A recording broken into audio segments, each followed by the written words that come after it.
Hello guys! Dhruvan ఎప్పుడు బోర్లా పడతాడా? ఎప్పుడెప్పుడు బోర్లా పడితే బొబ్బట్లు థీమ్‌లో ఫోటోషూట్ చేద్దామా? సెలబ్రేట్ చేసుకుందామా? అని చెప్పి చాలా వెయిట్ చేశాను.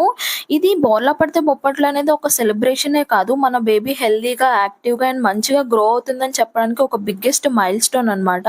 సో, మా బాబు అయితే ఆ మైల్‌స్టోన్‌ని 4థ్ మంత్ ఎండింగ్‌లో అయితే క్రాస్ చేశాడు. సో, మేమైతే చాలా హ్యాపీగా ఫీల్ అయ్యి ఇంక ఇంట్లోనే బొబ్బట్లు చేద్దామని చెప్పి ఫిక్స్ అయ్యాము. సో, ఇంకా ఆ రోజు ఇంట్లోనే బొబ్బట్లయితే తయారు చేశాము. అండ్ ఇంక చిన్నగా డెకరేషన్ చేద్దామని చెప్పి ఇలా అరిటాకులు తెచ్చి సర్కిల్ షేప్‌లో అయితే కట్ చేశాము. ఇంకా సర్కిల్ షేప్‌లో కట్ చేసి దాని చుట్టూ రోజ్ పెటల్స్ అయితే ఇలా చేసి పెట్టామనమాట. లుక్ అయితే చాలా మంచిగా వచ్చింది.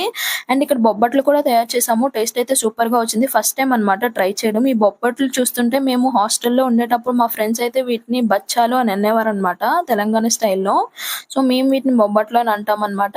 సో, ఇంక బాబయితే నార్మల్ టైమ్‌లో అయితే అటు ఇటు కింద మీద పడేవాడు. బట్ ఆ రోజు మాత్రం అస్సలు సర్లే వాళ్ళేదో బాగా కష్టపడుతున్నారు. మనం మరీ ఒక్కసారి కూడా బోర్లా పడకపోతే బాగోదని చెప్పి ఒక్కసారైతే పడ్డాడు. ఇంక అదే క్యాప్చర్ చేసుకున్నాము. మీ పిల్లలు ఏ మంత్‌లో బోర్లా పడ్డారో నాకు కామెంట్ సెక్షన్‌లో అయితే చెప్పండి గైస్.